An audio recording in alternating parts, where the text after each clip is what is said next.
सत्ता छीनी, अदालत में मुकदमा चला और फिर सुनाई गई मौत की सजा।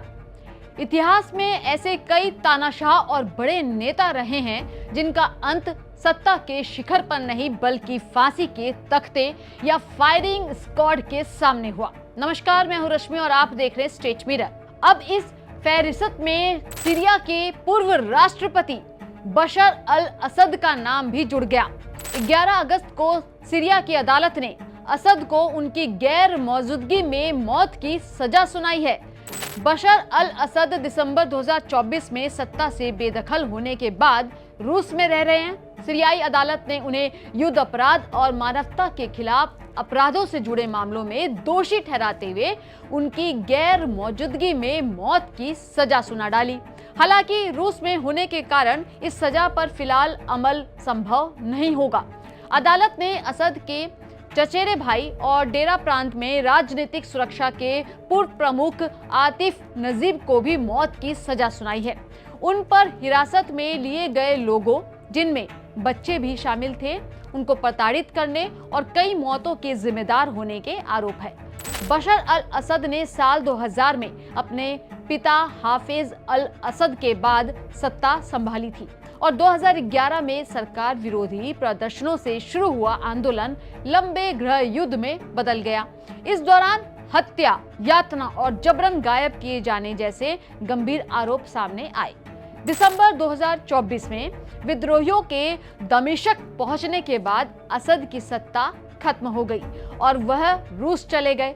अब अदालत का फैसला तो आ गया है, लेकिन बड़ा सवाल यही है, क्या बशर अल असद को कभी सीरिया लाकर इस सजा पर अमल किया जा सकेगा?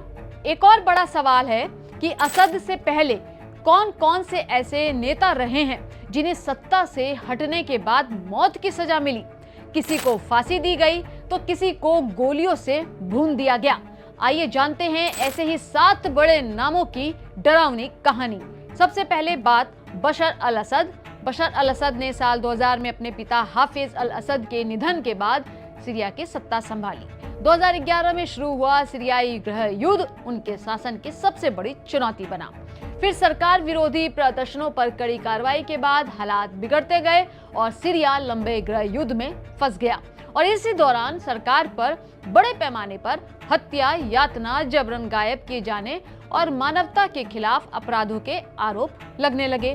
फिर आता है दिसंबर 2024 में विद्रोही ताकतों ने दमिश्क पर कब्जा कर लिया और असद सत्ता से बेदखल होकर रूस चले गए। अब सीरियाई अदालत ने उन्हें युद्ध अपराध और मानवता के खिलाफ अपराधों से जुड़े मामलों में दोषी मानते हुए मौत की सजा सुना दी है। यानी फैसला हो चुका है, लेकिन असद की रूस में मौजूदगी के कारण फिलहाल ये सजा लागू नहीं हो सकती। अब रुख करते हैं इतिहास के उन नेताओं की तरफ जिनकी मौत की सजा वास्तव में लागू हुई। साल 1945, पियरे लावाल, फ्रांस। ये फ्रांस के पूर्व प्रधानमंत्री थे। पियरे लावाल द्वितीय विश्व युद्ध में नाजी जर्मनी का साथ देने का इन पर आरोप लगा था और फ्रांस की विची सरकार में अहम भूमिका निभाई थी और युद्ध के बाद राजद्रोह का दोषी ठहराया गया। अदालत ने मौत की सजा सुनाई और 15 अक्टूबर 1945 को फायरिंग स्क्वाड ने गोली मारकर सजा दी।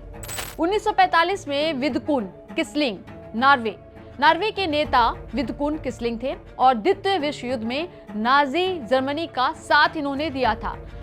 जर्मन कब्जे के दौरान नॉर्वे की कठपुतली सरकार का नेतृत्व किया और युद्ध खत्म होने के बाद देशद्रोह का मुकदमा इन पर चला और अदालत ने मौत की सजा सुनाई। 24 अक्टूबर 1945 को इन्हें फांसी दे दी गई। अब बात करते हैं 1948, हिदेकी तोजो, जापान। ये जापान के पूर्व प्रधानमंत्री थे और द्वितीय विश्व युद्ध के प्रमुख नेताओं में शामिल भी थे और युद्ध के बाद टोक्यो ट्रायल में उन पर युद्ध अपराधों का मुकदमा चला। उन्हें आक्रामक युद्ध और युद्धकालीन अपराधों का दोषी ठहराया गया। अदालत ने मौत की सजा सुनाई और 23 दिसंबर 1948 को टोक्यो की सुगामा जेल में फांसी दे दी गई। 1958, इमरे नाज, हंगरी के पूर्व प्रधानमंत्री थे इमरे और 1956 की हंगेरियन क्रांति के प्रमुख नेताओं में शामिल थे। हंगरी को सोवियत प्रभाव से बाहर निकालने की कोशिश की गई और सोवियत सेना के हस्तक्षेप के बाद गिरफ्तार कर लिया गया। गुप्त मुकदमे में राजद्रोह का दोषी ठहराया गया। अदालत ने मौत की सजा सुनाई और 16 जून 1958 को इन्हें फांसी दी गई। 1969 जुल्फिकार अली भुट्टो पाकिस्तान के पूर्व प्रधानमंत्री जुल्फिकार रहे हैं और 1977 में जनरल जिया उल हक के सैन्य तख्तापलट के बाद सत्ता से हटा दिए गए थे। राजनीतिक विरोधी अहमद रजा कसूरी के पिता की हत्या की साजिश का इन पर आरोप लगा था। लाहौर हाई कोर्ट ने इन्हें मौत की सजा सुनाई और सुप्रीम कोर्ट ने भी सजा बरकरार रखी।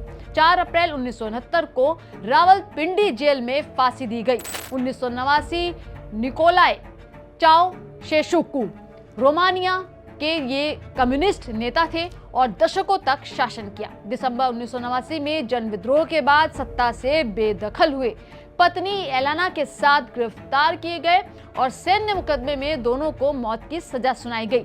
25 दिसंबर 1989 को फायरिंग स्क्वाड ने गोली मार दी इन्हें। 2006 सद्दाम हुसैन इराक के पूर्व राष्ट्रपति सद्दाम हुसैन को सत्ता से हटाए जाने के बाद इराकी हाई ट्रिब्यूनल में मुकदमे का सामना करना पड़ा। उन्हें दुजैल में 148 लोगों की हत्या सहित मानवता के खिलाफ अपराधों का दोषी ठहराया गया और नवंबर 2006 में उन्हें मौत की सजा सुनाई गई और अपील खारिज होने के बाद 30 दिसंबर 2006 को बगदाद में उन्हें फांसी दे दी गई।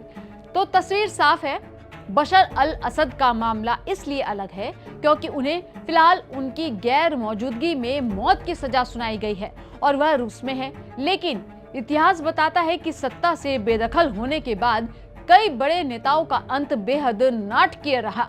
किसी को फांसी के तख्ते तक ले जाया गया तो किसी को फायरिंग स्क्वाड के सामने खड़ा कर भून दिया गया और किसी का तो मामला आज भी इतिहास और राजनीति में बहस का विषय बना हुआ है। सत्ता कितनी भी बड़ी क्यों ना हो, इतिहास में आखिरकार सवाल सत्ता का नहीं, किए गए कामों और उनके परिणामों का रह जाता है।